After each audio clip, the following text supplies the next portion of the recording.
निकट भविष्य में जेलें अविश्वसनीय रूप से भीड़भाड़ वाली हैं, लेकिन जल्द ही एक टीवी चैनल जुरासिक गेम्स नामक एक रियलिटी शो डिजाइन करके एक समाधान लेकर आया है। मौत की सजा पाए 10 दोषी एक बहुत ही यथार्थवादी आभासी वास्तविकता कार्यक्रम से जुड़े हुए हैं और यदि वे वहां मरते हैं तो वे वास्तविक जीवन में भी मरते हैं। दोषियों को एक दूसरे से लड़ना होगा और कई अलग अलग परिदृश्यों में खतरनाक डायनासोरों के खिलाफ भी जाना होगा। अंतिम खड़ा व्यक्ति अपनी स्वतंत्रता जीत लेगा। इन दोषियों में से एक एंथनी है, जिसे अपनी पत्नी की हत्या का दोषी पाया गया है। वो शपथ लेता है कि वो निर्दोष है और अधिकांश लोगों ने उस पर विश्वास किया क्योंकि मुकदमा बहुत संदिग्ध था, इसलिए उसका मामला समाचारों में प्रसिद्ध हो गया। क्योंकि उसे जेल भेज दिया गया था, उसके किशोर बच्चों के माता पिता नहीं बचे हैं, इसलिए एंथनी जल्द ही अपने परिवार के साथ फिर से जुड़ने की उम्मीद में केओ के निमंत्रण को स्वीकार करने में संकोच नहीं करता है। जब खेल शुरू होते हैं तो 10 अपराधी गेम मास्टर्स के साथ स्टूडियो में सिमुलेशन से जुड़े होते हैं। खिलाड़ी एक विशाल जंगल की बाहर उठते हैं और मेजबान द्वारा उनका स्वागत किया जाता है, जिन्होंने इस अवसर के लिए एक विशेष मुखौटा पहना हुआ है। वह सभी को याद दिलाता है कि यदि वे नियम तोड़ेंगे तो उनकी गर्दन पर लगे और उन्हें मार डालेंगे और यहाँ उन्हें जो भी दर्द महसूस होगा वो वास्तविक शरीरों द्वारा भी महसूस किया जाएगा, इसलिए उन्हें पता चल जाएगा कि वे अपने पीड़ितों को कितना दर्द पहुंचाते हैं। उनका पहला उद्देश्य एक अस्थायी सुरक्षित क्षेत्र तक पहुंचना है जो पेड़ की रेखा से कुछ मील दूर छिपा हुआ है, और उनके पहुंचने पर उनके कॉलर उन्हें सचेत कर देंगे। लाल का मतलब है बहुत दूर, पीले का मतलब है करीब आना और हरे का मतलब है कि उन्होंने चुनौती पूरी कर ली है। जो कोई भी 1 घंटे में सुरक्षित क्षेत्र में नहीं पहुंचेगा वह मर जाएगा, और वास्तविक दुनिया में तकनीशियन उन्हें राज्य द्वारा निर्धारित घातक इंजेक्शन देंगे। एक दूसरे को मारना भी नियमानुसार ठीक है। जैसे ही मेजबान गायब हो जाता है, एक टी-रेक्स दिखाई देता है और तुरंत एक दोषी को खा जाता है, जबकि अन्य भाग जाते हैं। मेजबान स्टूडियो में लौट आया और निर्देशक सवाना ने पुष्टि की कि इस कलाकार ने पहले से कहीं अधिक दर्शकों को आकर्षित किया है। मृत खिलाड़ी का शव ले जाया जाता है, जबकि पूरे देश में परिवार अब शुरू हो रही हिंसा को देखने के लिए जुट जाते हैं। खेल में बिली एल्बर्ट पर हमला करने की कोशिश करता है, जो एक कमजोर आदमी होने का नाटक करता है और दया की भीख मांगता है। हालांकि जैसे ही बिली मुड़ता है, एल्बर्ट उसे काटने के लिए उस पर कूद पड़ता है क्योंकि वो नरभक्षी है। बिली उसे धक्का देने में सफल हो जाता है और लहूलुहान होकर भाग जाता है। मेजबान के पास वापस जाकर वो दर्शकों को खेल के चरणों के बारे में बताता है। पहला जंगल है, दूसरा भूल भुलैया होगा, तीसरा खदान क्षेत्र होगा और चौथा जनता को आकर्षित करने के लिए एक आश्चर्य होगा। सभी 4 चरणों में घातक डायनासोर हैं। फिर स्क्रीन पर दोषियों की प्रोफाइल दिखाई देने लगती है, जिसमें उनके द्वारा किए गए अपराधों का वर्णन होता है, जबकि सवाना ये सुनिश्चित करने के लिए टेक्नीशियनों की जांच करती है कि सुरक्षा अच्छी तरह से चल रही है, क्योंकि अक्सर हैकर्स उनके फायरवॉल को तोड़ने का प्रयास करते हैं। इसके बाद मेजबान पहले पीड़ित को अलविदा भी कहता है, जबकि कैमरा मौत की तत्काल पुनरावृत्ति दिखाने से पहले एक दुखी व्यक्ति पर केंद्रित होता है। मेजबान दर्शकों से कहता है कि मृत अपराधी के लिए बुरा महसूस न करें, क्योंकि वो एक स्कूल बम वर्षक था, और यहाँ तक कि उसके अपराधों के सुरक्षा फुटेज भी चलाता है। खेल में वापस बिली जॉय के पास आता है और उसे गर्दन से पकड़ने के लिए एक पेड़ के सामने खड़ा कर देता है। इससे पहले कि वो उसे मार सके, एंथनी आता है और बिली को दूर धकेल देता है, जिससे लड़ाई शुरू हो जाती है। बिली बड़ा और मजबूत है, इसलिए वो आसानी से एंथनी पर काबू पा लेता है, जो अचानक बिली का ध्यान भटकाने के लिए उसकी आंखों पर धूल फेंकता है और उसे पत्थर से नीचे गिरा देता है। फिर जॉय एक और चट्टान पकड़ लेता है और बिली को खत्म कर देता है, जिससे एंथनी असहज हो जाता है। जॉय उसे काया कहता है और कहता है कि वो यहाँ सभी को मारने के लिए आई है, लेकिन फिर भी वे एक साथ चले जाते हैं। उनके जाने के बाद 2 छोटे डायनासोर बिली के शरीर पर लड़ने के लिए आते हैं। इस बीच वास्तविक दुनिया में बहुत सारे प्रदर्शनकारी खेल को बंद कराने की कोशिश कर रहे हैं, लेकिन उन्हें नजरअंदाज कर दिया गया है। रिपोर्टर लॉरा एक साक्षात्कार के लिए एंथनी के बच्चों से मिलने जाती है और बेटी एंथनी को एक संदेश भेजती है, जिसमें उसे जीवित रहने के लिए कहा जाता है। हालांकि बेटे ने तुरंत बताया कि उसके पिता निर्दोष हैं और खेल बंद करने की मांग करते हैं। जब लॉरा अपने बात के साथ निकलती है तो उन्हें प्रदर्शनकारियों के एक समूह से बचना होता है, जो उनका रास्ता रोकने की कोशिश करते हैं। जैसे ही जंगल में अधिक डायनासोर दिखाई देते हैं, सवाना अपने टेक्नीशियनों को डांटती है कि वे प्राणियों को खिलाड़ियों के करीब न पैदा करें, क्योंकि दर्शक ऊबने लगे हैं। एंथनी जॉय के साथ चलना जारी रखता है, जो कहती है कि उस पर हमला करने से पहले उसे विश्वास था कि एंथनी निर्दोष है। उसने कुछ रस्सी पकड़कर उसे चट्टान पर लटकाने से पहले उसकी पिटाई की और उससे कहा कि वह जाने से पहले उसे बाद में देखेगी। जबकि एंथनी रस्सी के खिलाफ संघर्ष कर रहा है, मेजबान दर्शकों को जॉय का परिचय देते हुए एक वीडियो बना रहा है। वो एक क्रूर मनोरोगी है और खेलों में शामिल होने वाली सबसे कम उम्र की खिलाड़ी है।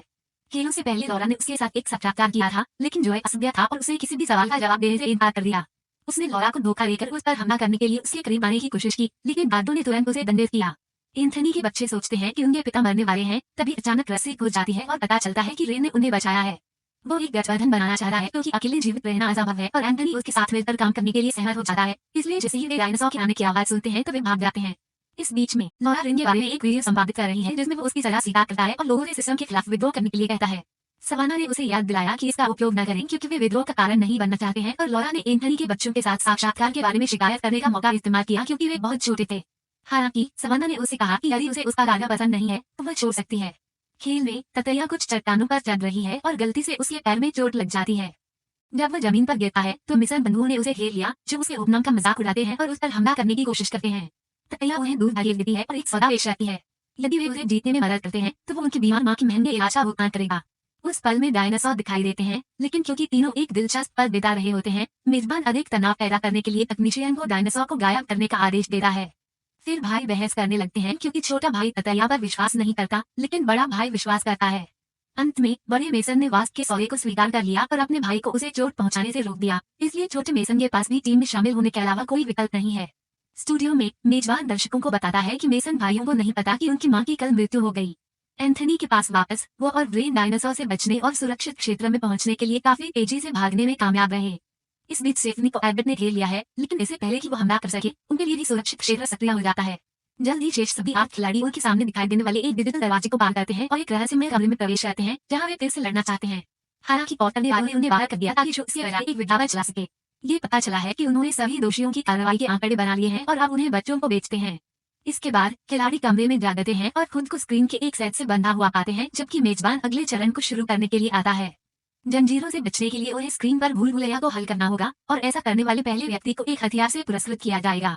मेजबान के जाने के बाद खिलाड़ी तुरंत भूल भुलैया पर काम करना शुरू कर देते हैं और सबसे पहले एल्बर्ट को काम खत्म करना होता है, जो तुरंत हथियार पकड़ लेता है और वास्प को पैर में गोली मार देता है। ब्रेन उसे शांत करने की कोशिश करता है और एल्बर्ट ने उस पर भी गोली चलाई, लेकिन ब्रेन समय रहते जख्म दे गया। उस पल में एंथनी ने भी भूल भुलैया खत्म कर दी और एक बार चेन निकल जाने के बाद वो एल्बर्ट को नीचे गिरा देता है और हथियार ले लेता है, लेकिन वह मारने से इनकार कर देता है। अचानक कमरे में कुछ डायनासोर दिखाई देते हैं, इसलिए हर कोई डिजिटल पहेली को खत्म करने के लिए दौड़ता है और असली भूल भुलैया में प्रवेश करने के लिए दरवाजे से भागता है।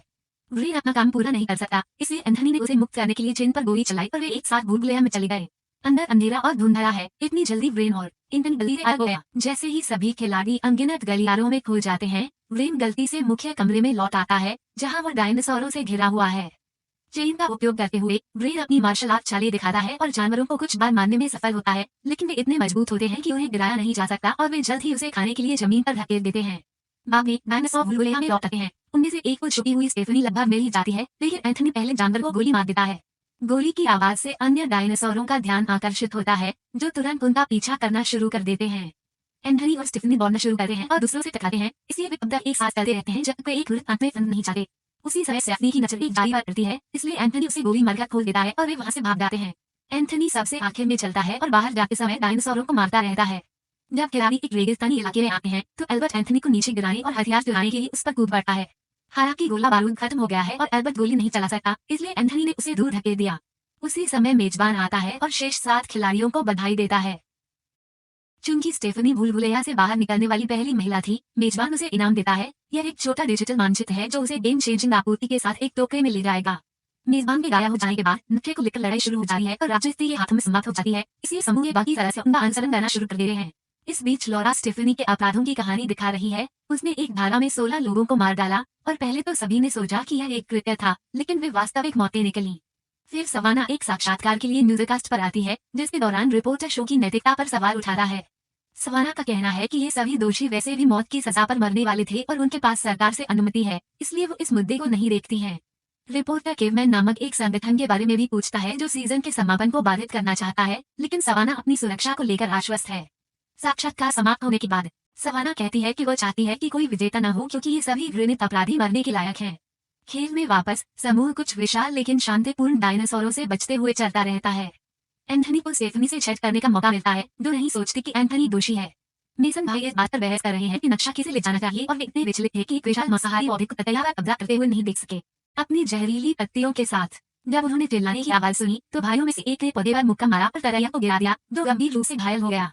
नजरअंदाज किए जाने से क्रोधित ततैया कबूल करती है कि वह कभी भी भाइयों की मदद नहीं करेगा और उनकी मांग का अपमान करता है, इसलिए बड़े राजमिस्त्री ने उसे मार डाला। बाद में बड़ी राजमिस्त्री ने घोषणा की कि वो केस तोड़ना चाहता है, लेकिन उसके भाई ने उसे तुरंत रोक दिया क्योंकि वो एक साथ ऐसा करना चाह रहा था। स्टेफनी इस अवसर का उपयोग मंचित्र वापस आने के लिए करती है, जबकि पैरोलैटाइल उनके ऊपर उड़ना शुरू करते हैं। शेष 6 खिलाड़ी तब तक चलते रहते हैं जब तक कि वे एक अदृश्य बाधा द्वारा अवरुद्ध नहीं हो जाते। अचानक मेजबान आता है और अगले चरण की घोषणा करता है। पास में ही हथियार के लिए चाकू और बारूद वाला एक बक्सा है। लक्ष्य बॉक्स तक पहुंचने के लिए क्षेत्र को पार करना है, हालांकि इसमें एक दिक्कत है। उसी समय एक डायनासोर प्रकट होता है और अचानक विस्फोट हो जाता है, जिससे पता चलता है कि यह क्षेत्र एक खतरनाक क्षेत्र है। सौभाग्य से मंचित्र उन्हें इसे मारिया से सुरक्षित रूप से मार्गदर्शन करता है। जैसे ही स्टेफनी समूह का मार्गदर्शन करना शुरू करती है, दूल्हा राजमिस्त्री एंथनी पर हमला करता है और घोषणा करता है कि वो अब और नहीं खेलना चाहता है। एंथनी समूह में शामिल होने से पहले उसे मुक्का मारकर दूर धकेलने में सफल हो जाता है और उसी क्षण बैरियर बंद हो जाता है और बूढ़ा राजमिस्त्री पीछे रह जाता है। अब वो खेल से बाहर है, उसका कॉल सक्रिय हो जाता है और उसका सिर फट जाता है। समूह आगे बढ़ता रहता है और उन प्रोजेक्टाइल से बचने की पूरी कोशिश करता है जो अब उनके पास आ रहे हैं। उनमें से अधिकांश भाग जाते हैं, लेकिन सबसे छोटा राक्षस पकड़ जाता है और एरोडिक्टाइल उसे मेरे ऊपर गिरा देता है, जिससे उसकी मौत हो जाती है। शेष 4 खिलाड़ी बॉक्स में पहुंच जाते हैं और स्टेफनी चाकू और बारूद दोनों को हथियाने में सफल हो जाती है, इसलिए अब उसका पलड़ा भारी है। कुछ क्षण बाद एंथनी, स्टेफनी और एल्बर्ट जंगल में एक साथ हैं और चिंतित हैं क्योंकि वे जॉय को नहीं देख सकते हैं। किसी भी स्थिति में एंथनी उसकी तलाश में जाएगा, लेकिन स्टेफनी ने उसे बारूद देने से इनकार कर दिया। जब एंथनी को जॉय मिलता है तो वह अपनी पत्नी के साथ जो हुआ उसकी कहानी बताता है। दरवाजा तोड़ने के बाद आधी रात को एक व्यक्ति ने अपनी रसोई से चाकू मारकर उसकी हत्या कर दी। जांचकर्ताओं ने कहा कि एंथनी ने ऐसा किया और उसने इसे घरेलू आक्रमण जैसा दिखाने के लिए जानबूझकर दरवाजा तोड़ दिया। फिर वो उल्लेख करता है कि जॉय उसकी बेटी से थोड़ा ही बड़ा है और उसे सिर्फ एक बच्ची कहता है। जॉय को कोई परवाह नहीं है और कहती है कि वो एंथनी को अंतिम 2 में ले जाएगी ताकि वो उसे मार सके। उसी समय वे चीखने की आवाज सुनते हैं और पीछे बढ़कर देखते हैं कि एल्बर्ट स्टेफनी को काट रहा है। एंथनी तुरंत उस पर कूद पड़ता है और उससे लड़ने लगता है, इसलिए एल्बर्ट उस पर लकड़ी के टुकड़े से वार करके जवाबी कार्रवाई करता है। फिर एल्बर्ट ने अन्य 3 पर गोलियां चलाने के लिए बारूद और हथियार चुरा लिया, जो तुरंत भागने लगे। एंथनी कुछ चट्टानों पर चढ़ने में सफल हो जाता है और छिपने से पहले जानबूझकर खून छोड़ देता है। एल्बर्ट खून का पीछा करता है और एंथनी द्वारा घात कराकर हमला किया जा रहा है, जो जल्दी से एल्बर्ट पर हमला कर रहा है और उसे हथियार गिरा रहा है। पुरुष फिर से लड़ना शुरू करते हैं और हथियार पाने के लिए संघर्ष करते हैं, जो चट्टानों से नीचे गिरकर समाप्त होता है। एल्बर्ट इसके पीछे जाने का फैसला करता है, लेकिन हथियार वापस पाने के बाद वो अचानक खुद को भयानक कीड़ों से घिरा हुआ पाता है, जो उसके शरीर को ढक लेते हैं और उसका मांस खा जाते हैं और केवल एक कंकाल छोड़ जाते हैं। स्टूडियो में मेजबान एक महिला से बात करता है जो रो रही है क्योंकि उसके पति को एल्बर्ट ने मार डाला था और उसे मरते हुए देखकर वो चुप हो जाती है। हालांकि जैसे ही कैमरा मुड़ता है, ये पता चलता है कि वो सिर्फ एक भुगतान प्राप्त अभिनेता है। इस बीच लॉरा अपने बाप से मिलती है और उसके छिपे हुए हथियार को छूती है, जिससे पता चलता है कि वह तैयार है। खेल में वापस एंथनी और स्टेफनी को अपनी छूटों के कारण आगे बढ़ने में कठिनाई हो रही है। एंथनी लकड़ी का टुकड़ा हटा देता है, लेकिन इससे उसका रक्तस्राव और भी बदतर हो जाता है। हालांकि उसने हार मानने से इनकार कर दिया और अपने बच्चों से कहा कि वह घर जा रहा है। उसी समय जॉय को एक कृपाण दांतेदार बाघ द्वारा पाया जाता है, लेकिन जैसे ही वह कूदता है, वो रास्ते से हट जाती है और बाघ एक चट्टानी संरचना में एक छेद में गिर जाता है। कुछ मिनट बाद जॉय को स्टेफनी मिलती है, जो अपने चाकू का उपयोग करने के लिए बहुत कमजोर है। जॉय उसे लत मारता है और टेक नीचे गिर जाता है, जहां रोआन अंदर बाघ से उसे आ रहा है। सूर्य में वापस तारा पर एक ही संभावित बिग बैंग को उल्लेख करने के लिए प्रयास बार डाल चला है, इसलिए वेदन में असलियत से हमें आकर नहीं और विकट नहीं है। वो जनता को याद दिलाता है कि एंथनी को दोषी पाया गया था और उसके पास न्यायाधीश बनने की कोई शक्ति नहीं है, इसलिए ये खेल पर निर्भर है कि कौन जीवित रहता है और कौन मरता है। अचानक तकनीशियनों में से एक को स्टूडियो के अंदर से एक एन्क्रिप्टेड संदेश मिलता है, जिससे अंततः सवाना को चिंता होने लगती है। वे संदेश को ट्रैक करते हैं और पाते हैं कि यह लॉरा के कंप्यूटर से आया है, इसलिए वे उसका सामना करने चाहते हैं। चाहे वो बम लेने वाले लोगों के अमुक हिस्सा है, और आप मिसाइल को आने की योजना बना रही है। वो सवाना को आने के लिए अग्नि है, कंप्यूटर का सामना आगे मर है, फिलहाल रोवन को में कामयाब होता है। उस पल में एंथनी और जॉय के लिए दरवाजे खुलते हैं और उन्हें रेगिस्तान में ले जाया जाता है कि वह कॉल करने वाले उन्हें बाहर निकाल रहे हैं। जब वे जा रहे हैं तो उन्हें पता चलता है कि उनकी रस्सी जमीन पर गिरी हुई है और मेजबान भी वही है। वो एंथनी को बताता है कि वो दर्शकों का पसंदीदा है और अंतिम चरण को समझाने से पहले उसके लिए अपने बच्चे का संदेश सुनाता है। उनके चारों ओर प्रकाश का एक घेरा दिखाई देता है और जो पहले इसे पार करेगा वह जीत जाएगा। ऐसा करने के लिए उन्हें ताला खोलना होगा, उन चाबियों का उपयोग करना जो वर्तमान में रेत में दबी हुई है। मेजबान के जरिए एंथनी तुरंत चाबी की तलाश शुरू कर देता है, लेकिन जॉय उसे पीटना शुरू कर देता है, जिसमें वो एक रहस्य कबूल करती है। उसकी हीरो में शामिल होना स्वीकार किया क्योंकि वो उससे मिलना चाहती थी और जो उसने शुरू किया था उसे पूरा करना चाहती थी, यानी उसे उसकी पत्नी की हत्या की थी। पहले तो एंथनी लड़ना नहीं चाहता, लेकिन जब उसे सच्चाई पता चलती है तो वह गुस्से में आकर उसे मारने के लिए तैयार होकर हमला करता है। मेजबान नहीं चाहता कि खेल इतनी जल्दी खत्म हो और वह तकनीशियनों को खिलाड़ियों के पीछे एक तीर एक भेजने को कहता है। दोनों ने फिलहाल अपनी लड़ाई छोड़ दी और डायनासोर के हमलों से बचते हुए चाबियों की तलाश शुरू कर दी।